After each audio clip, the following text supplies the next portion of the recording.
거룩한 전쟁 신학으로 바라보는 예루살렘, 평양, 한반도의 현재와 미래를 한번 생각해 보도록 하겠습니다. 역사는 해석자의 몫입니다. 역사는 팩트 그 자체도 중요하지만 그것을 어떤 관점으로 해석하는가가 더 중요하다고 할 수 있습니다. 과거의 역사를 해석하는 것도 쉽지 않지만 미래의 역사는 그 예측이 더더욱 힘들다고 할 수 있습니다. 왜냐하면 숨겨진 변수가 너무나 많기 때문이죠. 그럼에도 불구하고 역사를 해석하고 미래를 예측하는 것은 가치 있는 일입니다. 저는 복음적 관점에서 역사를 바라봅니다. 불신자들은 인정하지 않겠지만 저는 인간과 역사는 하나님의 주관하에 있다고 보기 때문입니다. 특히 저는 인간 역사를 하나님의 나라와 사탄의 왕국 간의 투쟁 관계라는 거룩한 전쟁 신학적 관점에서 해석하고 있습니다. 이런 관점에서 이스라엘과 한반도의 미래를 간단하게 생각해 보도록 하겠습니다. 이스라엘은 하나님의 선택된 민족이었지만 오랜 세월을 걸쳐 혹독한 고난의 길을 걸어왔습니다. 이스라엘이 고난을 받은 외관상의 이유는 바로 지정학적 위치 때문입니다. 팔레스타인은 위로는 고대의 아수르 그리고 바벨론 제국이라는 강대국이 자리 잡고 있습니다. 그리고 남쪽으로는 애굽이라는 제국이 자리 잡고 있습니다. 따라서 팔레스타인은 이들 강대국들이 그 세력을 확장해 나가는 그 교통의 요충지에 자리 잡고 있었기 때문에 강대국들의 세력 다툼이라는 구도 속에서 이스라엘은 숱한 침략과 박해를 받아야만 했습니다. 그러나 거룩한 전쟁 신학적 관점에서 보면 이스라엘은 숱한 불순종과 우상 숭배의 죄를 범하면서 전쟁하시는 야훼 하나님의 그 거룩한 전쟁의 대상으로 전락함으로써 국가적 멸망이라는 심판을 면치 못했다고 볼 수 있습니다. 주전 722년에 북이스라엘은 아수르에 의해서 멸망을 당하고 주전 587년에 남유다는 바벨론 제국에 의해서 예루살렘이 심판을 받게 됩니다. 그리고 그 결과로 70년 동안 바벨론에 끌려가서 고난을 당하게 되죠. 메시아 예수께서 팔레스틴 땅에 오신 이후에도 유대인들은 메시아를 십자가에 못 박아 죽였고 그 결과 로마 제국에 대한 유대인의 독립투쟁이라는 정치적 상황 속에서 주 70년 로마 티투스 장군에 의해 또다시 예루살렘은 파괴가 되어집니다.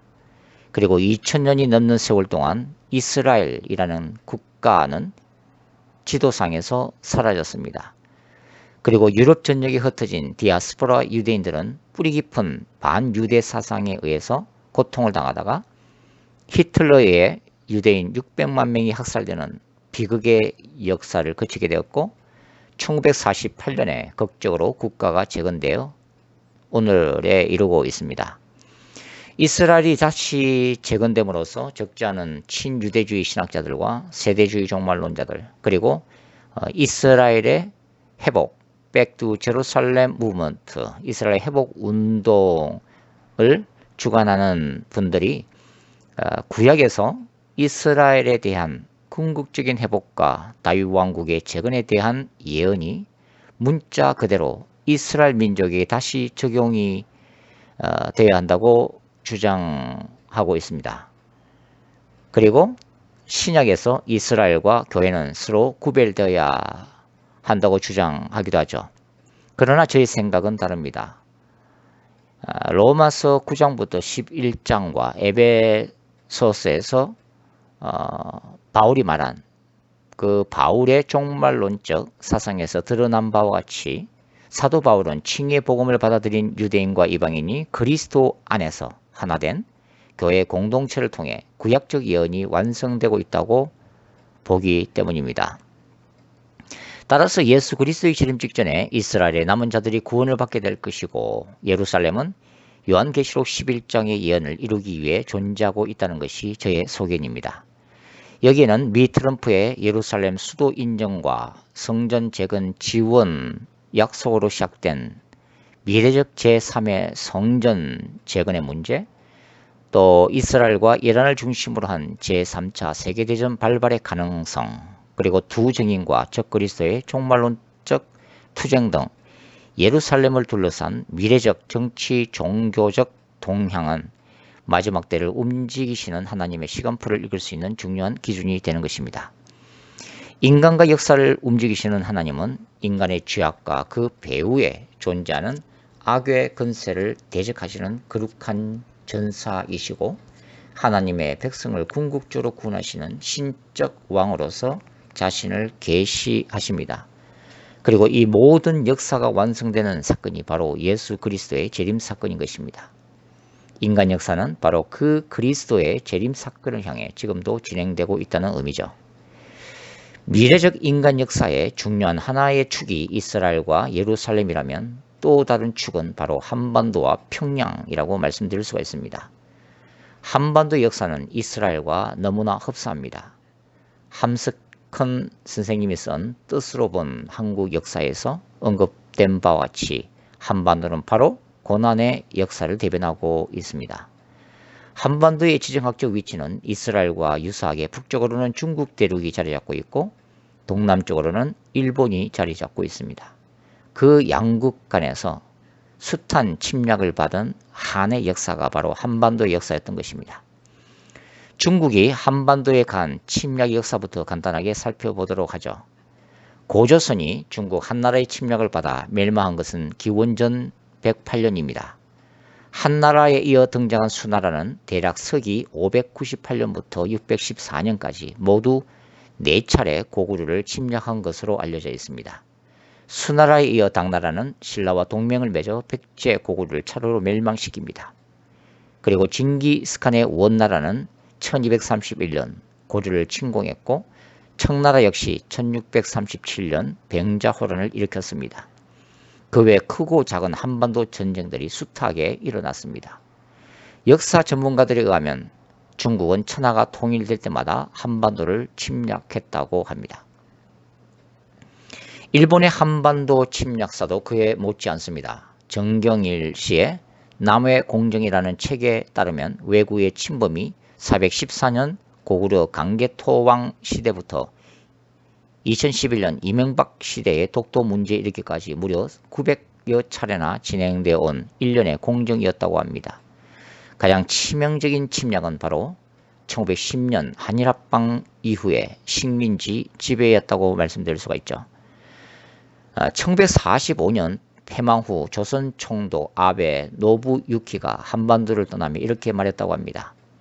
우리는 패했지만 조선은 승리한 것이 아니다. 장담하건대 조선민이 제정신을 차려 찬란하고 위대했던 조선의 영광을 되찾으려면 100년 정도의 세월이 걸릴 것이다.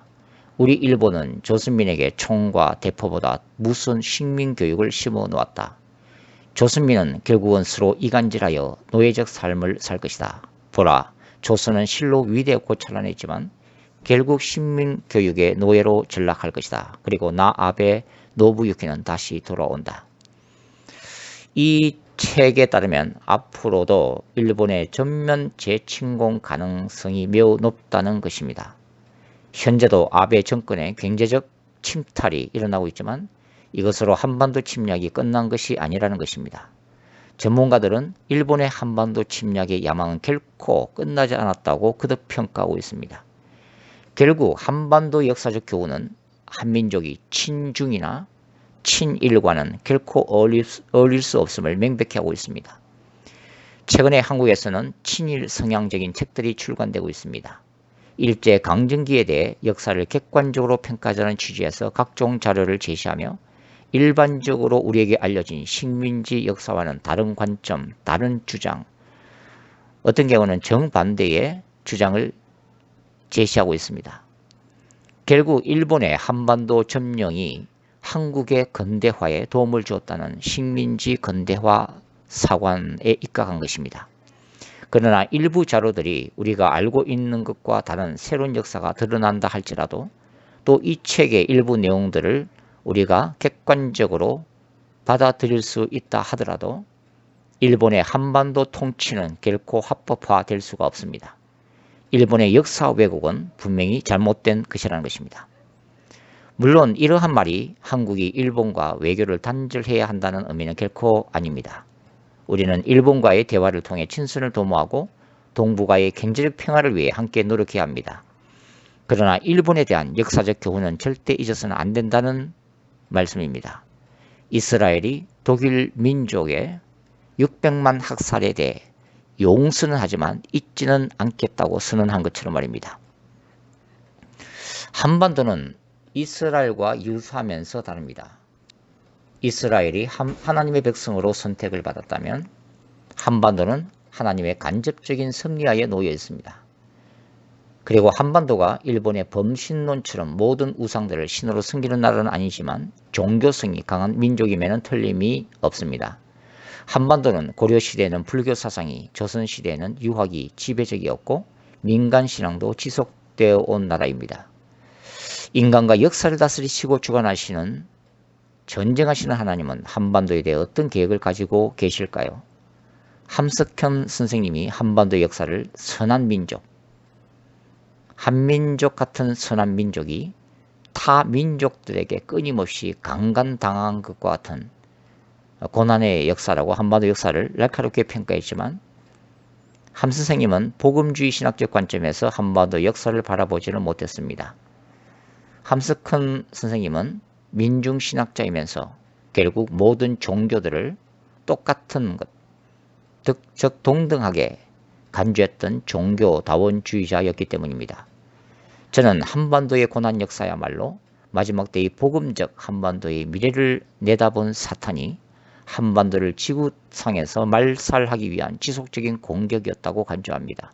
그럼에도 불구하고 이 지구상에서 사라진 국가들이나 민족들처럼 한반도는 그 숱한 역경 속에서도 결코 사라지지 않았습니다. 왜냐하면 한반도를 통해 세계를 구원코자 하시는 하나님의 특별하신 섭리 때문입니다. 한반도와 관련해서 먼저 주목할 것은 한반도의 미래에 대한 긍정적인 예측들입니다. 최근에 출간된 책 세계에서 가장 자극적인 나라에서 대표적인 지일파이자 일본에 대한 애정을 숨기지 않는 세계적인 투자가로 유명한 짐 로저스는 일본의 미래를 비관적으로 제시한 바가 있습니다. 그 반면에 한국에 대해서는 장밋빛 미래를 예측하고 있습니다. 일본에서 최초로 출간되었던 이 책은 이런 이유로 더욱더 주목을 받았습니다. 그는 5년 후 아시아에서 가장 행복한 나라로 주저없이 한국을 꼽았습니다. 그리고 앞으로 10년에서 20년간 한반도의 통일국가가 세계에서 가장 자극적인 나라가 될 것이라고 단언하고 있습니다. 물론 그의 전제는 한반도 통일입니다. 그리고 한반도 통일에 대한 예측은 말 그대로 예측 불가능한 사안이기도 합니다. 그럼에도 불구하고 저는 종말론적 거룩한 전쟁신학적 관점에서 바라보는 비전이 있습니다. 바로 남북 통일과 북한 교회를 통한 그리스의 재림 준비와 관련된 것입니다. 정산도의 경우 미래에 후천 개벽이 일어나고 한반도에서 12,000명의 도통군자들이 일어날 것이며 한반도가 전 세계의 정신적 지도국가로 부상할 것이라고 가르치지만 하나님의 역사는 그런 것이 아닙니다. 하나님은 언젠가는 인간이 상상할 수 없는 극적인 방법으로 복음 안에서 한반도를 통일시키실 것입니다. 왜냐하면 전쟁하시는 하나님은 북한 땅에 흘려진 순교의 피를 지금도 기억하시며 우상 숭배로 얼룩진 악의 권세를 반드시 심판하시고 북한 교회의 피눈물 어린 그 기도에 응답하실 것이기 때문입니다. 통일된 한반도에서 남한은 제4차 산업혁명 시대로 그리고 북한은 노동집약적 3차 산업시대로 나아가면서 남한의 기술력과 북한의 노동력 그리고 관광사업으로 한반도는 경제적으로 부국이 될 것으로 예측됩니다. 이러한 부는 한반도를 향한 하나님의 비전과 관련된 것입니다. 한국교회에서는 1907년 평양 대붕운동을 기억하고 있습니다. 그때 평양은 동방의 예루살렘으로 불리웠습니다. 저는 하나님께서 이 평양에 대한 회복의 비전을 가지고 계신다고 믿습니다. 현재 진행형인 백투 제루살렘 운동과 이슬람권의 선교 운동은 장차 평양의 제2 부운동을 통한 전세계 복음화를 위한 바로 그 길을 예비하는 영적 세례 요한과 같을 것입니다. 장차 메마른 뼈와 같은 북한의 지하 교회들이 복음화를 통해 다시 일어서는 비전입니다. 평양 땅에 성령의 불이 임할 것입니다. 그리고 북한의 지하 교회들 가운데 놀라운 부흥의 역사가 일어나서 하나님의 강력한 군대로 만들어질 것입니다. 북한 땅이 인간과 역사를 주관하시는 하나님의 놀라운 섭리 속에서 70년 동안 악의 권세하에서 순교의 피를 흘리며 연단된 그 놀라운 생명력과 순교자의 신앙이 예수 그리스도의 재림을 준비하는 강력한 하늘의 권세로 그리고 하나님의 강한 군대로 회복될 것입니다. 그리고 그들이 이슬람권을 포함한 전 세계로 나가서 예수 그리스도의 마지막 때의 복음을 전하는 마지막 시대의 세례 요한들로 모세와 엘리야들로 마지막 두 정인 군대로 활동하게 될 것입니다. 그리고 영적으로 연약한 남한 교회들은 하나님이 허락하신 부와 재물로 그들을 선교 차원에서 지원하게 될 것입니다. 남북 통일의 역사는 복음적으로 반드시 성취되어야 할 하나님의 전략적 차원의 거룩한 전쟁인 것입니다. 이런 차원에서 한반도는 결코 전쟁으로 파멸될 수가 없습니다. 설령 한반도에 부분적 전쟁이 일어날 가능성은 언제든지 있지만 그것조차도 남북 통일이라는 하나님의 뜻 안에서 합력하여 선을 이루시는 도구가 될 것입니다. 어느 누구도 역사 안에서 하나님이 행하시는 그 놀라운 일을 알 수는 없습니다. 특히 미래의 일은 더욱 그러합니다. 다만 소망을 가지고 하나님이 인간과 역사를 움직여 나가시는 그 큰 손길을 기도하며 지켜볼 따름인 것입니다.